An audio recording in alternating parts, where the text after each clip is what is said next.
Hello everybody, my name is Gay3996, back with another video. So happy I'm keeping these videos up. Today's video is about the Beatles standard suits, all suits that they wore as a 4, matching. So Sgt Pepper Magical Mystery Tour doesn't count. Those will be separate Beatle videos. I'll do a video of like John's suits, Paul's suits, George's suits, Ringo's suits, you know. So today is just the suits that they wore as a 4, matching. Here's my first Ed Sullivan suit made by R.W. Lease, Russ Lease, from BeatlesSuits.com. Unfortunately, it's out of business now, along with Beatwear. So the original Sullivan suits that all the tribute acts used to buy is out of stock, unfortunately, and I guess the best way to find it is to connect with people on Facebook and other places. I luckily found this one from a retired Beatle guy and bought it off of him, and it's in great condition. I just have to redo the buttons because they're getting old, but like the collar and everything else is in great shape, and this is one of my most prized possessions that I own. I also have the original Russ Lease pants that go with the suit, because these are even more rare to find, not just the jacket but the pants themselves. And the guy also sent this to me along with the suit, so I'm very lucky to have both. Here's my second Ed Sullivan suit. This one's made by Mod Fashion. This is their official attempt at making a Sullivan suit. It's even titled the Ed Sullivan suit. I'll post the link in the description below where you can buy these.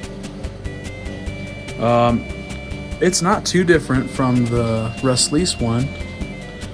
I guess like the major difference is here on the side there's a seam, and on the other side there's another seam, but that's to give it that wavy look that the Russ Lease suits had.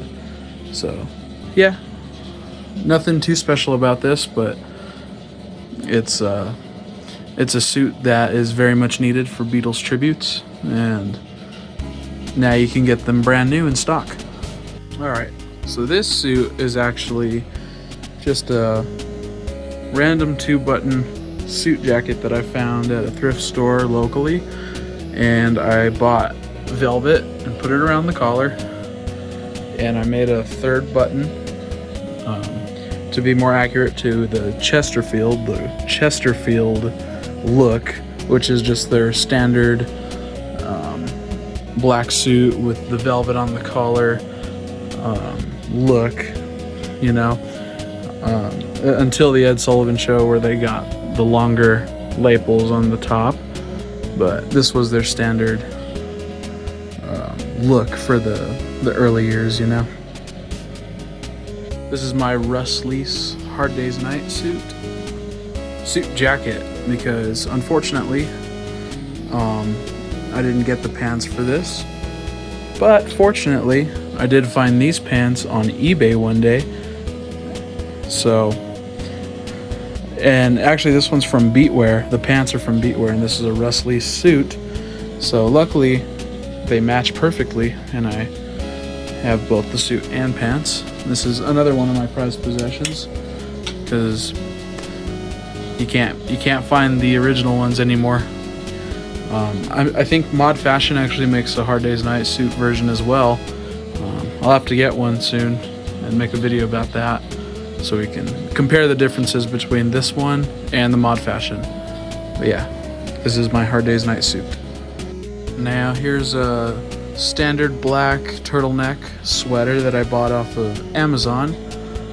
I mean, this is probably the easiest Beatles suit you can put together. It's just a standard turtleneck sweater.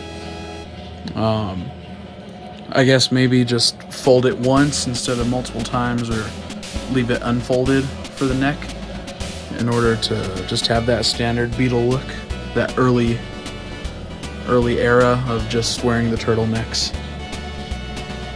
Last but not least, we have the Shea Stadium jacket, created by yet again Russ Lease, and another one of my prized possessions. I was extremely lucky to get this one as well. I got it from a third retired Beatle guy.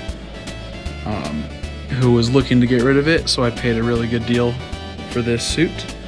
And they even sent the original Wells Fargo badge up there.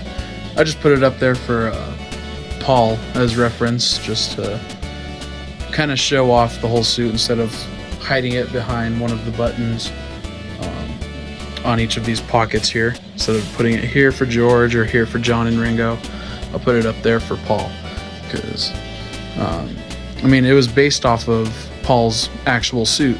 Russ Leese owned Paul's real Shea Stadium jacket and created these stitch for stitch correctly. And also these are discontinued as well, along with the other Russ Leese jackets and suits. So very lucky to have this. And this concludes my standard Beatles suit collection. I hope you enjoyed this video, and I'll see you in the next one.